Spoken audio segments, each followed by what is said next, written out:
ওমা খালাকতুল জিন্না ওয়াল ইনসা ইল্লা লিয়াবুদুন মানব দানব দুইটা জাতিরে আমি বানাইছি শুধুমাত্র কেবলমাত্র গোলামির জন্য বান্দারে গোলামি যতদিন করবি আমি আল্লাহর নিয়ামত দিয়ে তোদেরকে কবুল করে রাখব গাছ মানুষের গোলামি করে নদী মানুষের গোলামি করে পাখি আল্লাহর জিকির করে গাছেও জিকির করে মাছেও জিকির করে সব মাখলুকাত আল্লাহর জিকিরে কিন্তু একমাত্র জাতি মানব যারা বানাইলো গোলামির জন্য সে মালিকের গোলামি করতে চায় না বলুন ফাকিরে কি আল্লাহ জিকিরে লেগে বলেছে গাছ থেকে জিকিরের লেগে বানাইছে ও কথা বলে কিন্তু গাছেও জিকির করে আমার কান নাই পাখি কিচিরি মিচিরি করে মালিকের জিকির করে আমরা শুনি না নদীর ঢেউয়ে ঢেউয়ে মালিকের গোলামি করে মালিকের জিকির করে আমরা শুনি না যেদিন জিকির বন্ধ হয়ে যায়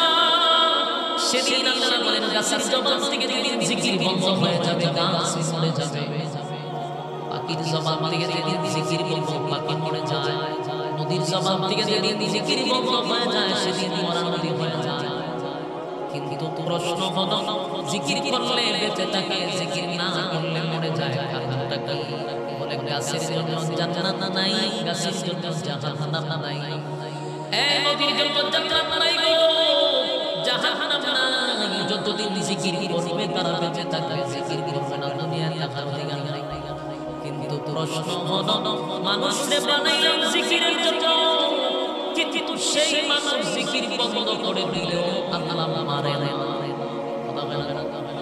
মারা তো কথা ছিল আমাদেরকে কারণ আমাদের বানাইছি জিকিরের জন্য আমরা জিকির করি না মালিক আমাদেরকে মারে না তার এক নাম্বার কারণ হলো মানুষ তোর জন্য বানাইছি জান্নাত তোর জন্য বানাইছি জাহান্নাম জিকির করবি তো চিরস্থায়ী জান্নাত পাইবি জিকির করবি না তো জাহান্নামে যাবি সিদ্ধান্ত তোর কাকা তুই করবি কোনটা বাচ্চা যাবি জান্নাত নিবি না জাহান্নাম নিবি এত মেধা আমি আল্লাহ মানুষকে দিয়েছি সুবহানাল্লাহ লাহুম কুলুবুন লা ইয়াফকাহুনা বিহা ওয়া লাহুম আ'য়ুনুন লা ইবসিরুনা বিহা ওয়া লাহুম আযানুন লা ইয়াসমাউনা বিহা চোখ দিলাম দেখার জন্য কান দিলাম শোনার জন্য অন্তর দিলাম বোঝার জন্য এত বড় নিয়ামত আমার যদি না বুঝাস তোর মধ্যে আর চতুষ্পদ জানোয়ার মধ্যে বেশ কোথায় চতুষ্পদ জানোয়ারকে বুঝার ক্ষমতা দেই নাই রে কিন্তু মানুষ করে বুঝার ক্ষমতা দিছি বুঝার ক্ষমতা দিছি বুঝার ক্ষমতা দেওয়ার পরও যদি না বুঝাস তাহলে উলাইকা কাল আনআম বাল আল্লাহ রাব্বুল আলামিন বলেন তোরা মানুষের মধ্যে চতুষ্পদ জানোয়ারের মধ্যে কোনো বেশ নাই বরং তোরা চতুষ্পদ জানোয়ারের চেয়ে অনেক নিকৃষ্ট কি বুঝলেন যে মানুষকে মালিক সমগ্র সৃষ্টি জগতের মধ্যে শ্রেষ্ঠত্ব দান করলো ওয়ালা মাদাকান্না বানিয়া আল্লাহ রাব্বুল আলামিন বলেন এই মানুষের সম্মান আর মর্যাদা আমি বাড়ায় দিছি মানুষের সম্মান আর মর্যাদা সৃষ্টি জগতের মধ্যে শ্রেষ্ঠত্ব দান করছি এত সম্মান দিছি ফেরেশতা বলেন নূরের জাতিকে দিয়ে মাটির সাথে দেওয়াইয়া ফেরেশতাদের চেয়েও আমি মানুষের সম্মানটা বাড়ায়া দিছি আমি মানুষকে সম্মান আর মর্যাদা দিলাম যেই মানুষকে আমি আল্লাহ কুদরতি হাত দিয়ে বানাইছি সম লাগাইয়া বানাইছি আসমান জমিন সূর্য চন্দ্র বানাইছি 6 দিনে মানুষকে বানাইছি 10 দিনে সময় বেশি দিছি সৌন্দর্যের বর্ণনা করতে গিয়ে চারটা কসম করে বলে লাকাদ খালাকনাল ইনসানা ফি আহসানি তাকওয়িম আল্লাহ চারটা কসম করছে তিনজনের কসম সাইফুলের কসম সিনাই পর্বতের কসম মক্কা মদিনার কসম চারটা কসম করে বলে মানুষ তো সুন্দর করে বানাইছি ফেরেশতাদের যত মর্যাদা বেশি দিছি সৌন্দর্যের বর্ণনা করছেন আল্লাহ সুন্দর করে বানাইছি এত সম্মান আর মর্যাদা দিয়া বানাইছি অনর্থক নয় অনর্থক না আল্লাহ কয় অনর্থক বানাই নাই কারণে বানাই নাই আল্লাহ হাসিবুম আন্নামা খালাকনাকুম আবাসা ওয়া আন্নাকুম ইলাইনা লা তুরজাউন অনর্থক গোলাম প্রয়োজনে মানুষ বানাই না ওয়া মা খালাকাতুল জিন্না ওয়াল ইনসা ইল্লা লিয়াবুদুন মানুষ বানাইছি শুধুমাত্র কেবলমাত্র আমি আল্লাহর গোলামের জন্য গোলামের জন্য বানাইছি বান্দারে স্পষ্ট ঘোষণা দিলাম ইন্নাল্লাযীনা আমানু ওয়া আমিলুস সালিহাতি কানাত লাহুম জান্নাতুল ফিরদাউসি নুজুলা আল্লাহ রাব্বুল আলামিন নিশ্চয়ই যারা ঈমান আনবে সৎ কাজ করবে তাদের জন্য আমি জান্নাতুল ফিরদাউসে মেহমানদারি করব সুবহানাল্লাহ কতগুলা কোয়ালিটি দিয়া মানুষ বানাইয়া আল্লাহ কত আশা আকাঙ্ক্ষা আমাদেরকে দিয়া রাখছে বান্দারে ঈমান আনবি সৎ কাজ করবি মেহমানদারি করব জান্নাতুল ফিরদাউসে সুবহানাল্লাহ ইল্লাল্লাযীনা আমানু ঈমান আনবি ওয়া আমিলুস সালিহাতি নেক আমল করবি এটা যদি কবরে আসো চিরস্থায়ী জান্নাত আমি আল্লাহ তোদেরকে দান করব এরপর যদি বান্দা মন বড় জিন্দেগি চালাস যেন মনে চাই বলে চলাস আমি আল্লাহ জরিয়া তো অনেক গুণান্বিত করে দুনিয়ায় পাঠাই না আল্লাহ যদি না করস ওয়ালা কাদ জাওনা লিজাহান্নামা কাসীরা মিনাল জিন্নি ওয়াল ইনস যাইরা আমি আল্লাহ ছেড়ে দেই না সার দেই কিন্তু সাইরা দেই না আমি তোদেরকে আগুন দিয়ে জ্বালানো আর পোড়াবো যদি তোদের ক্ষমতা থাকে সহ্য করার ক্ষমতা থাকে তাহলে গুনাহ করতে থাক সুবিধা নাই কিন্তু যাইনারা পুনরায় আমি তোদেরকে আমার জীবিত করব যেদিন ইসরাফিলের শিঙ্গায় দুনিয়া ধ্বংস হবে দুনিয়ায় জালজালা শুরু হবে ইজা জিলজিলাতিল আরদু জিলজালা ওয়া আখরাজাতিল আরদু আসফালাহা ওয়া ক্বালাল ইনসানু মা লাহা আল্লাহ বলেন জমিনের মধ্যে জালজালা শুরু হয়ে যাবে গো জমিন যেদিন আমি ধ্বংস করে দিব সেদিন বান্দারে অস্তিত্ব থাকবে না কুল্লু মান আলাইহা ফান সব আমি ধ্বংস করে দিব ওয়া ইয়াবকা ওয়াজহু রাব্বিকা যুল জালালি ওয়াল ইকরাম শুধু আমি বেঁচে থাকব আল্লাহ চিরঞ্জীব বাকি সব ধ্বংস হবে কেউ থাকবে না ফেরেশতা কুল জিন মানুষ সমস্ত মাখলুক ধ্বংস হওয়ার পরে আল্লাহ আবার পুনরায় সবাইকে জীবিত করবে ইসরাফিলের দ্বিতীয় শিক্ষা দিলে মানুষের ভিতরে রূহ আসবে মানুষগুলা রূহ লইয়া কাঁধা মাটি থেকে মানুষ তখন আবার তাদের উলঙ্গ অবস্থায় কলিজা পাঠানোর ভাষা লইয়া মানুষগুলি যখন দাঁড়াবে আমার আল্লাহ বলবেন বান্দারে আমি তোদের কাছ থেকে হিসাব নিব পাই পাই করে কুল্লু নাফসিন বিমা কাসাবাত রাহিনা প্রত্যেকটা মানুষ তার কৃতকর্মের জন্য জবাব দিতে হবে রে জবাব দিতে হবে বিনা হিসাব দিয়া সামনে আগানো যাবে না সামনে আগানো যাবে না হিসাব দিতে হবে আল্লাহ বলেন সেদিন শুরু হবে তোর হিসাব সেদিন মানুষগুলো আতঙ্কে থাকবে ভয়ে থাকবে আমলনামা তো দেওয়া হবে অথবা ডাইনে অথবা বামে তিনটা দলের মধ্যে একটা দলের ব্যাপারে আল্লাহ বলে ইল্লা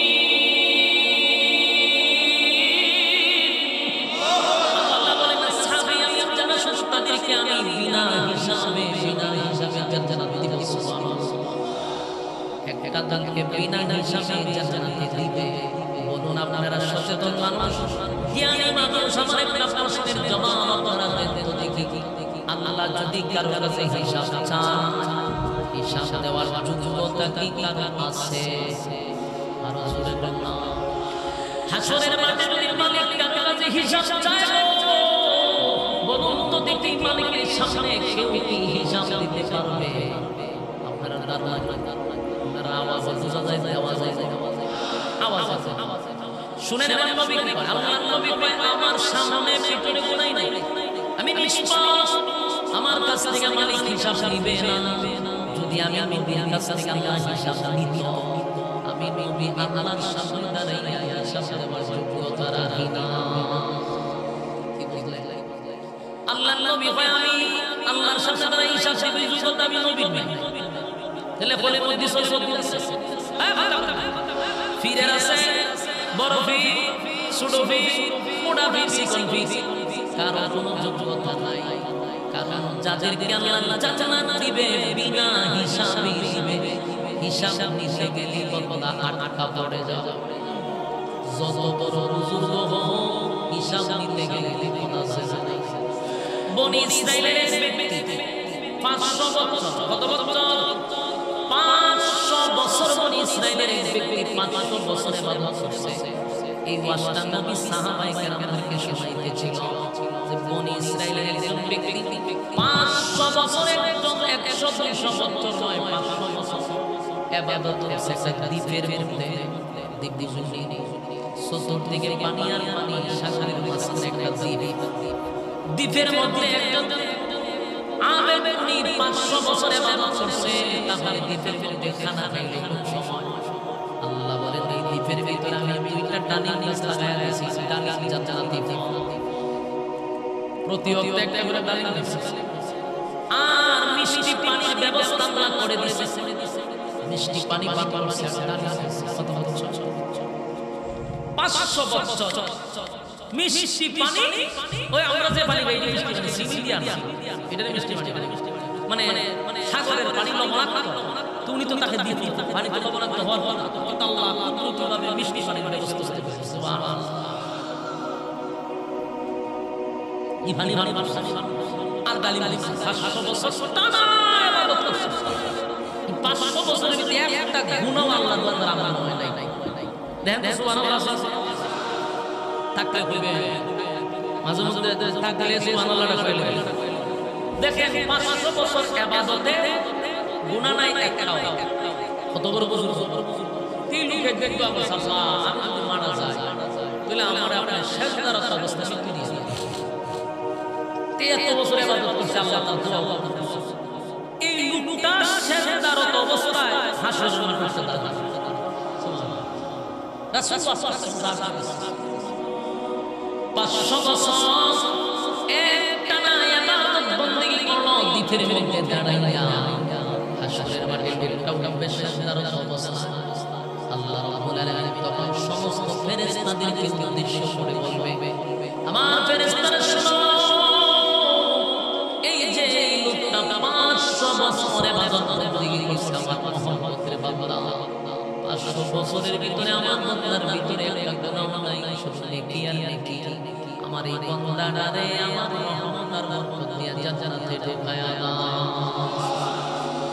আমার যুবক ভাইরা, এই দৌলতপুরের ভাইরা, কথাগুলি জায়গাতে মনোযোগ দিয়ে শোনা দরকার। দিলের কান লাগায়া শুনে ইবাদত বندگی করছে 500 বছর, একটা গুনাহ নাই। আল্লাহ বলেন ফেরেশতারা রে, আমার এই বান্দাটারে আমার দয়া দিয়া জান্নাতে ঢুকায়া দাও। ফেরেশতারা তারে নিয়ে জান্নাতে নিয়ে যাবে। এমন অবস্থায় লোকটা কয়, আল্লাহ আমার দরবার 500 বছর ইবাদত করলাম আমি, একটা গুনাহ আমার আমলনামায় নাই গো, কিন্তু আপনি আমার নেকির বিনিময়ে জান্নাত দিলেন না। আপনার দয়া মায়া দিয়ে আমার জান্নাত দিলেন, তাহলে আমার 500 বছরের ইবাদত গেল কোথায়? হে প্রশ্ন করছে আল্লাহ। আমার বলছে আমার ফেরেশতারা আমার দয়া মায়া করে জান্নাত দান করো। সে আবার গার ঘুরায় বলে, আল্লাহ দয়া মায়ায় যদি জান্নাতে যাওয়া লাগে তাহলে 500 বছরের ইবাদত আমার গেল কোথায়? বারবার যখন সে ইবাদত চায়, আল্লাহ কয় ফেরেশতারা ছেড়ে দে, আমার বান্দা ইবাদত চায়, তাহলে তার করা লাগবার করা হিসাবে লাগে তার করা 50,000 বছর খালি অন বলেছে না কথা হয় সুজা ভাল লাগছে না, এখন দেখা খয়ারে তার পরে লাইন লাগার লাইন আমার ভাষা করে ইবাদত চায়, হিসাব দিয়ে নিয়ে জান্নাত দিতে বিনা হিসাবে ইসলামের মজা লাগছে। দাঁড় করা দাঁড়াইছে দাইনাতে দাঁড়াইছে, এটা তো সাধারণ কোনো বিচারের মাঠ না। সূর্য খুব কাছে, জমিন থামা হয়ে গেছে সূর্যের তাপে। এখানে দাঁড়ায় কয়েক মিনিটের ভিতরে তার অস্তিত্ব নাই। পানির পিপাসায় তার জিহ্বা বেরিয়ে গেছে। এখন সে পানি দিলে এমন চিৎকার শুরু করছে। ফেরেশতা একজন জিজ্ঞাসা ওই পানি লাগবে। লোকটা বলে আমার কলিজা ফেটে গেছে, আমার একটু পানি পান করাও, পানি পান করাও, আমার জিহ্বা বাহির হয়ে গেছে, আমি পানি পান করতে চাই। ফেরেশতারা হয়ে গেল পানি কেমনে দেওয়া হয়। এখানে এক গ্লাস পানির দাম হলো 500 বছরের ইবাদত। সুবহানাল্লাহ। এমন এই চিন্তা যে 500 বছরের ইবাদত দিয়ে দিল আমার এক গ্লাস পানি। ফেরেশতারা বলে দেখেন বুঝে বললেন পানির পিপাসা বেড়ে গেল। শেষে ঠিক আছে আমার আধা গ্লাস পানি দাও, 250 বছরের ইবাদত নিয়ে যাও। আধা গ্লাস পানি এরকম ঠাডা মারার জিহ্বা বাইরে গেছে, আধা গ্লাস পানি তার জিহ্বা গলা ভিজবো। 250 বছরের ইবাদত আমার নাম থেকে খাইটা দিয়া আমার আধা গ্লাস পানি পান করছে। কিছুক্ষণ পর আগে যে পিপাসা সেই এখন আমরা চিল্লাই আমারে পানি দাও, পানি দাও। ফেরেশতা রে তুই নে কেটে পানি খাওয়া শুরু করে আরো আধা গ্লাস পানি দাও, আরো 250 বছর ভাই আমার 250 বছর পানি আধা গ্লাস পানি অন্তরে আমার আশা কত শেষ 500 বছরের ইবাদত শেষ এক গ্লাস পানি, এক গ্লাস পানি 500 বছরের ইবাদত শেষ। সুজা জান্নাত যাইতে লাগছে। এবার জান্নাতি ওই লোক ডাক দিয়া বলে মালিক আমার 500 বছরের ইবাদত তো শেষ, এক গ্লাস পানির কাছে কিন্তু আমার পিপাসায় কলিজা ফেটে যায়। আল্লাহ কয় ফেরেশতারা রে নাফরমান সুজা যাইতে চায়, এখন তার ইবাদত নাই, তার করে জাহান্নাম লয়া যায়। এখন যখন জাহান্নাম লয়া যায় তখন পিছনে ছায়া যায়। আল্লাহ তাক আমার ইবাদত আমার আপনার সুজা ওই জান্নাত না গেলে ইসলাম। আল্লাহ কয় না এখন তোর ইবাদত নাই, তোর আমার নামে কোনো ইবাদত নাই, এখন তোর জায়গা হলো জাহান্নাম। ফেরেশতারা জাহান্নাম লয়া যায়। পিছন দিয়া সিগারেট দিয়ে কয় আল্লাহ হিসাবের দরকার নাই, আপনার দয়া মায়া জান্নাত দেন, আমার ইবাদতের দরকার নেই। আল্লাহ ডাকতে আমার বান্দারে 500 বছর ইবাদত করলি তোর আমলনামায় একটা গুনাহ নাই। এই টাকা করিতে অহংকারে তুই আমলনামা দিয়া জান্নাতে যাইতে চাস, দেখ হাসরের মাঠে এক গ্লাস পানি নাম 500 বছরের ইবাদত। আর আমি আল্লাহ তোরে কত গ্লাস পানি পান করাইলাম, কত গ্লাস 500 বছরে কত গ্লাস পানি খাইছিস হিসাব দে। আমি তোর কাছে হিসাব চাই, এবার হিসাব দেওয়া শুরু কর। কত গ্লাস পানি তুই 500 বছরে পান করছিস, কতটা ডালি তুই 500 বছরে খাইছিস। আমি আল্লাহ যে তোরে সুস্থ রাখলাম, সুস্থ যদি না রাখতাম তুই আবার ঠিকই হবে। আমি তোরে সুস্থ আছি তাই তোরে চোখ দিলাম, কান দিলাম, শরীর দিলাম, সুস্থ রাখলাম, সবগুলোর হিসাব দে। এরপরে জান্নাত যাইবি। আল্লাহ কাঁদে আর মানি আমার ইবাদত চাই না, আমার দয়া মায়া চাই। আমার যুবক ভাইরা এই হাসরের মাঠে মালিক দয়া মায়া করে যাদেরকে জান্নাত দিবে রে, কপাল খুলে যাবে, কপাল খুলে যাবে। আর মালিক দিন মাঝখানে হিসাব নিতে চায়, হিসাব নিতে চায়। বলুন হিসাব দেওয়ার জন্য কাটাচ্ছে কেউ হিসাব দিতে পারবে না, কারণ হাসরের মাঠে দুইটা দল, একটা ডাইনের নামে আর একটা দল হবে বিনা হিসাবে, তাদেরকে আল্লাহ জান্নাত দিবে। আল্লাহ বলে এটা হবে রাসূলের দল, আর একটা হলো মুমিনের মধ্যে যারা দুনিয়ার জমিনে কাজ করছে, নেক আমল করছে, ঈমান লইয়া পড়ে গেছে, এদেরকে আল্লাহ ডাইন হাতে আমলনামা দিবে, খুশিতে তারা জান্নাতের ভিতরে প্রবেশ করবে। আর যারা দুনিয়াতে এত ওয়াজ নসিহত শোনার পরেও মন গড়া জীবন যাপন করলো, সেখানে মনে চায় চলো কোনো ওয়াজ নসিহতে তাদেরকে ধরে না, সেখানে মনে চায় চলো। আল্লাহ থেকে রেজাল্ট দেওয়া হবে বাম হাতে। কথা কি বুঝতেছেন? রেজাল্ট কিসে? দুনিয়ার জমিনে যে কাম দিনের কাম রাতের কাম করছেন পরীক্ষার হলে তাই পরীক্ষার ঠিক মতো দেন নাই সেটা রেজাল্ট আপনার হাতে দাও। বাম হাতে রেজাল্ট দেওয়ার পরে বুঝতে পারবে নিজে নিজে বুঝবে আমি জাহান্নামী, এতে কোনো সন্দেহ নেই। ভয়াবহ পরিস্থিতি শুরু হবে গো। বাম হাতে আমলনামা লইয়া বান্দা এবার নিজে আমলনামাটা দেখবে আর বলবে হায় হায় আমার মালিক আমার প্রতি বেগে ইনসাফ করে নাই, আমার মালিক আমার প্রতি ইনসাফের বিচার করছে। সুবহানাল্লাহ। তার মানে অপরাধী নিজেই তার অপরাধ স্বীকার করবে আর বলবে আমার প্রতি মালিক বেগে ইনসাফ করে নাই, ইনসাফের বিচার করছে। এবার তার আরেকটা বিপদ হলো মিজাজের পাতলায়, সেখানে যাওয়ার পর চিন্তিত আমলনামা কি হালকা হয় না ভারী হয় সেই চিন্তায় লোকটা পাগল হয়ে যাবে, যুবক থাকলে বৃদ্ধ হয়ে যাবে। আমলনামা হালকা হওয়ার পরে এবার তার আরেকটা বিপদের রাস্তা হলো ফুলসিরাতের ফুলের উপরে। আরে ফুলসিরাতের ফুল এত ভয়ঙ্কর, এটার ওই বাজু হলো গিয়া জান্নাত, এটার নিচে হলো জাহান্নাম। তো বুঝতেছে ব্রিজের নিচে হলো জাহান্নাম। ব্রিজ যদি পার হতে পারে জান্নাত, কারো জন্য 30,000 বছরের রাস্তা, কারো জন্য একটা বিপদে চলে যাবে। এক এক জনের আমল অনুযায়ী এক এক রকম ভাবে তারা ব্রিজ স্থিতি করবে। আর যারা নিচে পড়ে যাবে আল্লাহ বলে ইন্না জাহান্নামা কানাত মিরসাদা। নিচে জাহান্নাম পাইতে বসে জাহান্নামীকে ডরার জন্য জাহান্নাম বসা থাকবে গো। জাহান্নামী যখন জাহান্নামের ভিতরে চলে যাবে জাহান্নাম তারে ধরে রাখবে। ইন্না জাহান্নামা কানাত মিরসাদা লিত্তাগিনা মাআবা। সীমা লঙ্ঘন যারা করছে তাদের জন্য ঠিকানা হবে জাহান্নাম। লা ইয়াসিনা ফিহা আহাবা। তোমাদের জন্য যুগের পর যুগ সেখানে অবস্থান করা হবে। লা ইয়াসুনা ফিহা বারদান ওয়ালা শারাবা।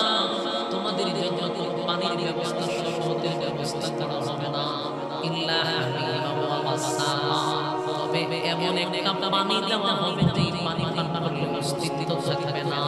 লা ইয়াসুনা ফিহা বারদান ওয়ালা শারাবা ইল্লা হামিমা ওয়া সালমা জাযাআন ওয়াফাকা। আল্লাহ বলেন বান্দা শুন, এখন বুঝ মজা কেমন লাগে রে। আল্লাহ বলেন জাযাআন ওয়াফাকা, বুঝ এখন মজা কেমন লাগে। দুনিয়ার জমিনে আমি তোরে পাঠানোর পরে বারবার তোরে সতর্ক করার জন্য নবী রাসূল পাঠাইলাম, আলেম উলামা পাঠাইলাম, এরপর তুই সতর্ক হইলি না। আমি তোরে স্পষ্ট জানাইলাম বান্দা তোরে আমি অনর্থক বানাই নাই, তোরে অপ্রয়োজনে বানাই নাই। ওমা খালাকুল জিন্না ওয়াল ইনসা ইল্লা লিয়াবুদুন। মানব এবং দানবরে আমি গোলামির জন্য ইবাদতের জন্য বানাইছি, ইবাদতের জন্য বানাইছি। এত বলার পরেও তুই আমার গোলামি করলি না, আমার নিয়ামত খাইলে আমার জমিনে, আমার নিয়ামত খাইয়া আমার নাফরমানি করলি আমার জমিনে দাঁড়াইয়া। তুই কি মনে করছস বান্দা আমি তোরে ছেড়ে দিব? না, আমি তোরে ছেড়ে দিব না। তোর জন্য জাহান্নাম পেতে বসা, তোরে সাজ করার জন্য জাহান্নাম রেডি আছে। এত ওয়াজ নসিহত শোনার পরেও পরিবর্তন হইল না। যুবক ভাইরা, প্রথমেই বলছি আলোচনার শুরুতেই আমাদের কিন্তু চলতেছে পরীক্ষা, রেজাল্ট কিন্তু এখনো বাহির হয় নাই। রেজাল্ট বাহির হবে পরকালে। দুনিয়ার জিন্দেগি যেদিন শেষ এদিন থেকে আমাদের কিয়ামত শুরু। আমরা জানি কিয়ামত শুরু হয় ইসরাফিলের বাঁশির মাধ্যমে। ওই কিয়ামতটা হলো সমষ্টিগত কিয়ামত। আর যারা দুনিয়া থেকে চলে যায়, যার যখন মৃত্যু হবে, অনেকের আমি মারা এখন আমার মৃত্যু হবে, এখান থেকে আমার কিয়ামত শুরু হবে। এটাকে বলা হয় ব্যক্তিগত কিয়ামত। আম্মা তাআমত কিয়ামত, যে যখন মারা যায় তার কিয়ামত তখন থেকে শুরু হয়। আরেকটা কিয়ামত হলো সমষ্টিগত কিয়ামত। যে কিয়ামতটা ইসরাফিলের বাঁশির মাধ্যমে দেওয়া হবে, ওই কিয়ামত আর ব্যক্তিগত কিয়ামত তার মধ্যে বেশ আছে।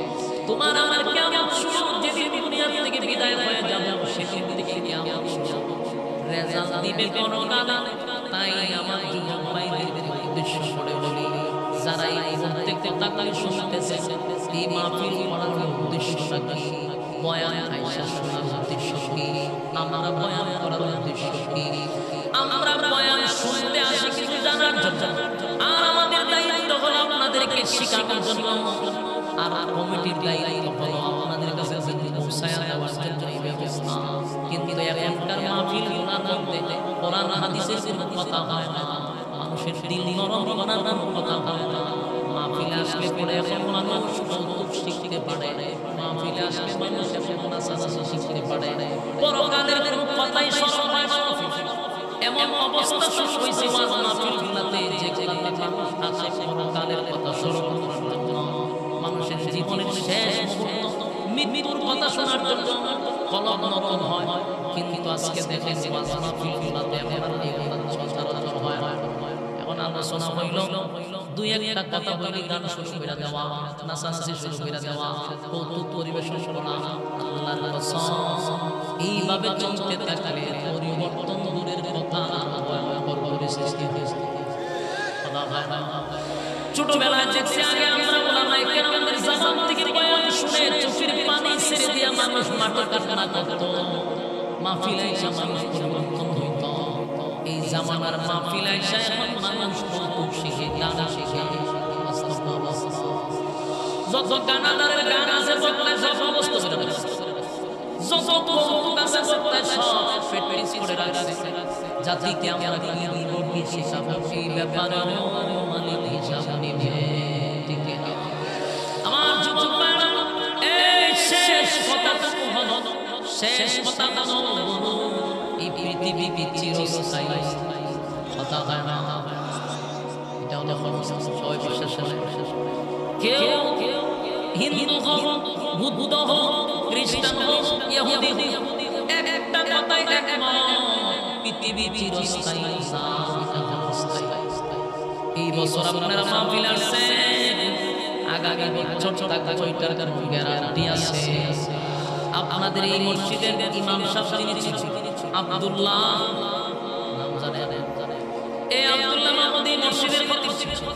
আমি কয়েকবার আমার খুব মহব্বত করতো, ভালোবাসতো, শ্রদ্ধা করতো। আমার কিন্তু কোনো আত্মীয় লাগে না, আমার কোনো সম্পর্ক নাই, শুধু জাস্ট আমার ভালোবাসার মহব্বত করতো। এই ভালোবাসার মহব্বত থেকে তার সাথে সম্পর্ক। কিন্তু দেখেন মুর্শিদ আছে, সব আছে, আব্দুল্লাহ নাই। ঠিক ঠিক তার দুইটা ছোট ছোট এতিম বাচ্চা গুলিয়ে রয়ে গেছে, তারা বুঝতে পারতেছে না। কিন্তু এই ছেলেটার বয়স তো বেশি ছিল, বেশি আছে আমার ছোট বয়স বেশি ছিল। তার মানে দুনিয়ার জমিনের হায়াত তার শেষ হয়ে গেছে, এখন আরেক জগতে চলে গেছে। এখানে আপনারা যারা আসছেন, যারা বসছেন, আগামী বছর আমি সহ এখানে থাকবো, এটার কোনো গ্যারান্টি আছে? গ্যারান্টি নাই গো। বাবার আগে সন্তান চলে যায়, সন্তানের আগে বাবা চলে যায়। এই পৃথিবী বড় নিষ্ঠুর, কেউ কাউকে ছেড়ে দেয় না। পৃথিবী আপনাকে বাঁচায় রাখবে না। বাড়ি গাড়ি অট্টালিকা সম্পদ বাচ্চা কাচ্চা সব দিকেই রয়ে যাবে, কিন্তু আপনি থাকতে পারবেন না। আর আপনি চলে গেলে দুনিয়া আপনার জন্য থেমে থাকবে না। বলুন দুনিয়া থেমে থাকবে? আমনে এলাকার চেয়ারম্যান, আমনে এলাকার মেম্বার, মন্ত্রী, এমপি অথবা একটা পার্সন, কিন্তু দুনিয়া আপনার লেগে থেমে থাকবে। আপনি দুনিয়া থেকে চলে যাওয়ার পরে দুনিয়া আগের গতিতে চলতেছে, আপনার জন্য দিন এক সেকেন্ড কমে নাই পাবে। কিন্তু আপনার কৃতকর্ম নিয়ে আপনার সামনে দাঁড়াইতে হবে, জবাব কিন্তু আপনার সন্তান দিবে না, স্ত্রী দিবে না, আত্মীয় স্বজন দিবে না। আমার জবাব আমার আল্লাহর কাছে দিতে হবে। আমার কৃতকর্ম নিয়ে আমি দাঁড়াইতে হবে, আমার শাস্তি আমার ভাই পাবে না, স্ত্রী পাবে না, সন্তান পাবে না। আমার শাস্তি আমার করতে হবে, সিদ্ধান্ত আপনার। রাস্তায় যাবেন, ডাইনে যাবেন না বামে যাবেন, হাত তুলে দেখারি। আমরা ডানপন্থী না বামপন্থী? আমরা ডানপন্থী। ডানপন্থী থাকতে হাত তুলে হাত তুলে বলেন আমরা ডানপন্থী। ডানপন্থী হইতে গেলে অবশ্যই ঈমান এবং নেক আমল দুইটা থাকতে হবে। বলেন ঈমান নেক আমল। ঈমান এবং নেক আমল দুইটা যদি লইয়া খবর যেতে পারে তাহলে আল্লাহ বলেন আমি বিনা হিসাবে জান্নাত দিব। রাজি আছেন ইনশাআল্লাহ? এই কথাগুলোর উপরে করলে বলা সত্য বলা উভয়কে সহিহ আমল করার তৌফিক দান করুন আল্লাহ। আগামী 8 ফেব্রুয়ারি আমার মাদ্রাসার মাহফিল, যাইবেন না আপনারা? কথা বলবেন দিনের বেলা সকাল থেকে শুরু হবে, আসরের পরে মাগরিবের আগে মাহফিল শেষ। এইজন্য আপনারা দিনে চলে যাবেন, ইবাদত রাতে পড়া দিনের বেলা চলে যাবেন। আল্লাহ তাআলা আপনাদেরকে যাওয়ার তৌফিক দান করুন। জানেন তো কোন জায়গায় আছি? এই জায়গাতে আপনাদের উপস্থিতি খুব বেশি দরকার। আপনাদের উপস্থিতি আমার দরকার। নবীনগর থেকে যাবেন, মানে শাসান থেকে আসে, ওই চট্টগ্রাম থেকে আয়া, ওই দিকে টাঙ্গাইল থেকে আমার মাহফিল আসে, তাই নবীনগর হতে করে আপনারা সুন্দর মতে মাগরিবের পর ওই আসতে বাড়িতে আসে যাইবেন ইনশাআল্লাহ। আপনাদের উপস্থিতি বাতিলের কম্পন শুরু হয়। কথা বুঝতেছেন? আপনারা যখন মানুষের সমাগম বেশি হয় আমার মাহফিলে, হেরার অবস্থা খারাপ হয়ে যায়। কথা বুঝতেছেন? সিন্নিপুরদের অবস্থা খারাপ হয়। এজন্য আপনাদের উপস্থিতি খুব বেশি দরকার। আল্লাহ তাআলা আপনাদেরকে সুস্থ রাখার দোয়া করে আমার মাদ্রাসার জন্য দোয়া করবেন নি? বহু যুদ্ধ সংগ্রাম করে দেন, এমন কোন জামানা চলতে আছে। মাদ্রাসা নির্মাণ করতে গিয়ে কত যুদ্ধ আমি করছি। এখনো মাদ্রাসার কাজ করতে গিয়ে অনেক বাধা আসছে, বিভিন্ন ধরনের বাধা দিতেছে।